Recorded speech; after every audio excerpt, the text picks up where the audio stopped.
If you want to make text boundaries visible in Microsoft Word, this quick tutorial will show you exactly how to do it in just a few clicks. This is a really useful setting if you want to better understand where text sits on the page, especially when you're adjusting layouts, checking spacing, or working on documents with a lot of formatting. It can make editing feel a lot easier because you'll clearly see the invisible boundaries around your text area. If this video helps, please hit the like button and subscribe for more simple software tutorials like this.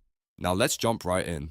First, open Microsoft Word and make sure you have a document ready. Once Word is open, look up to the top left corner and click File. This opens the main menu where you can access Word settings and customization options. From there, scroll down and click Options. This will open the Word Options window, which is where many advanced display and editing settings are located. In the Word Options window, look at the list on the left side and click Advanced. This section contains a wide range of settings related to editing, display, and document behavior. Once you're in the Advanced menu, scroll down carefully until you find the section labeled Show Document Content. This is the area where Word keeps the settings that control how document content is displayed on screen. Now look for the checkbox that says Show Text Boundaries. Once you find it, click the box to turn it on. As soon as you enable this setting, Word will begin showing the boundaries around text areas in your document.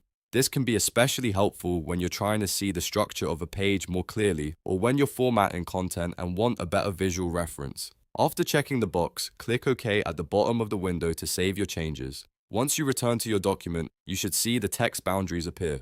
If you don't notice them right away, try clicking inside the document or scrolling a little so Word refreshes the view. In most cases, the change should appear immediately. And that's it. You've successfully turned on text boundaries in Microsoft Word. This is a simple setting, but it can make a big difference when you're editing and formatting documents. If you found this tutorial useful, don't forget to like the video, subscribe to the channel, and turn on notifications so you don't miss the next quick Word tip. Thanks for watching, and I'll see you in the next one.